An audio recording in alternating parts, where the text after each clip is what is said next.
Hey there, you DC fans, and welcome if you are new. I am Mantis, and today we're going to get back to Absolute Batman issue number 13. Let's check it out.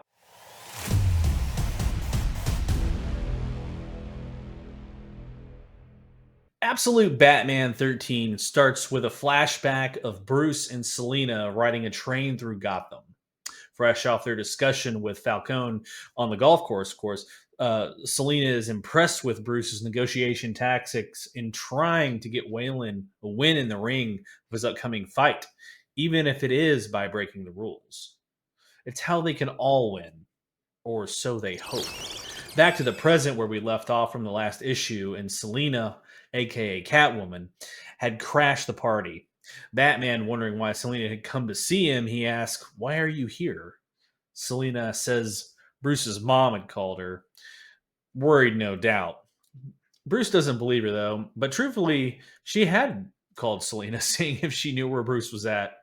But also, since he'd been missing, she says she'd come to help. Alfred nor Bruce, though, seem to want her to help at this point. Not taking too kindly to the rude remarks, she tightens the grip of her bullet whip around Alfred and asks if she's not wanted, then what's it going to be? She releases Alfred as he again tells Bruce not to trust her. Face to face, Bruce tells her to leave. Well, kinda. Because next we see that their past feelings, at least in some part, are still there.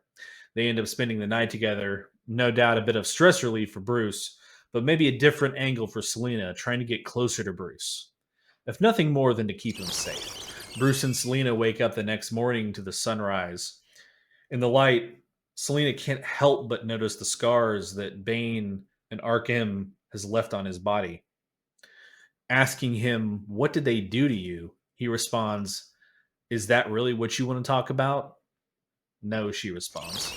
Noticing her helmet looks a lot like the gear that Black Mask used, she asks him, "Is that really what you want to talk about?" "No," he responds. But he does ask her out on a date. But of course, not a normal date. They're talking about a work date, of course. Now, both suited up, they embark together as it seems Selina's plan to get closer to Bruce has worked, at least for the time being. They arrive at the pier, Red Hood turf. Bruce explains to Selina his previous encounters with them as some sort of fragile alliance. They do have certain gifts with hacking and disruption, though. Walking down the boardwalk, the Hoods get the jump on the two masked vigilantes. After a very short discussion about previous orders and a classic "take me to your leader" one liner, the Hoods charge. After dodging the group, Selina pulls out a standard thief issued P90. Loading in the clip, she starts unloading on the Hoods. Batman freaks out, thinking she's just killing kids now. Although Selina's been away from Bruce for a little while, she at least hasn't lost all her morals. We find out that she's only shooting them with tranq darts. The Hoods don't have that same grace, however, as one of them is primed with a rocket. Batman pushes Selina out of the way, makes a mad dash to the platform of the Ferris wheel, and crashes into it with a shoulder charge, knocking the whole thing down, including the Rocketeer, off the pier and into the harbor water. Hunched over, Batman seems like he's hurt, even concerning Selina as she asks what the hell was that. And mid sentence, Bruce screams, "Get away from me now." We can see why, as it seems his body is reacting to physical actions and possibly making the Venom react too. It was enough for the Red Hoods to notice, as they are calling out that he could be a monster created under Gotham. All the while, Selina is trying to keep him calm, almost like it's a Hulk Black Widow situation or something. Bruce tries to explain to them why he had told them to stand down. However, they aren't too keen on waiting. But right before they attack, the boss yells, "Hold it." After lowering her hood, we can find out who the boss of the Hoods actually is. It's none other than Harley Quinn, and she's very interested in Batman's plan to take out the Arkham facility. Speaking of the Arkham facility, it seems Bane has gone back to base to regain some health and mana, also spending some gold on some sweet bad guy upgrades. The scientists at Arkham have installed what looks like an upgraded Venom system to allow maximum infusion. The scientists and surgeons are glazing Bane's physical prowess, but Bane continues to remind us of his intellect by quoting Greek physician Theseus, also telling them they'll soon have his replacement so Bane could go home to his family, assumedly Batman. However, the scientists don't believe the boss would let Bane go. Mid conversation, while the other white coats is seeing something interesting on the computer screen. It's Batman, and he's not just on their screen. Using the hacking knowledge from the Red Hood gang, Batman is broadcasting a message to all of Gotham via cell phones and TV broadcasts. A message stating Gotham is under attack by its own leaders, who sold out their safety and freedom, who are creating monsters under their very feet. And to prove it, he's going to bring one of them out into the light.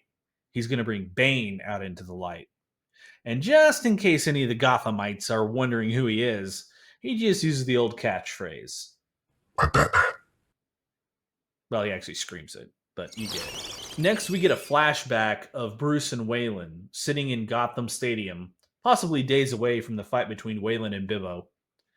Bruce is explaining his plan to Waylon on when he's going to take a dive, and that it had all been worked out with Falcone. But Waylon doesn't want to cut any deal with him, as they've been ruining the city. Waylon wants to beat them, and thought Bruce was in his corner on that, but clearly not. And because he feels betrayed by Bruce, he fires him on the spot as his trainer.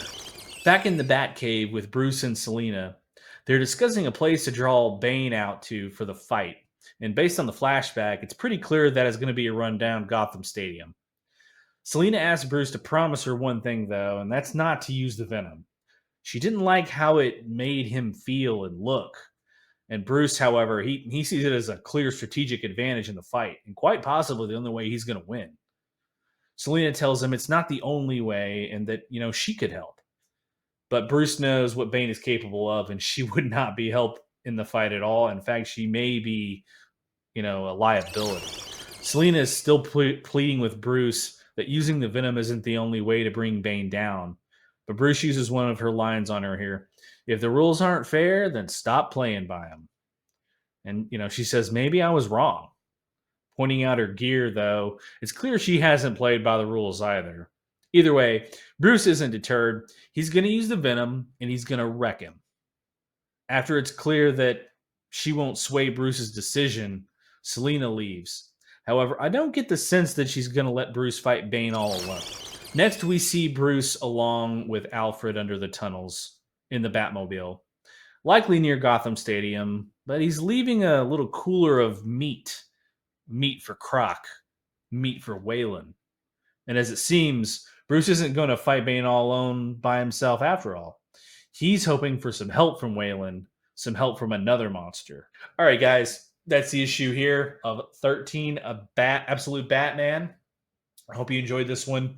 It kind of feels like a filler issue to me, but still not bad. We kind of get to see, how Bruce is going to fight Bane again and draw him out so that everyone can see him. I'm sure he's going to broadcast it with the help of the Hood Gang, but he's hoping that luring Waylon back is still kind of on his side, even though they had that kind of tense moment of Waylon asking Bruce to kill him previously and then running off. So who knows what's going to happen in that fight. But hopefully you'll follow us and find out. Don't forget to hit that like and subscribe button. Again, we thank all of our recent subscribers. And let us know in the comments if you like more of this content. We're still doing all the absolute lines, as well as check out our KO series for the DC KO event. It's awesome. We just released the KO 1. It's going to be really awesome. So hope you guys check it out. Until next time, though, later.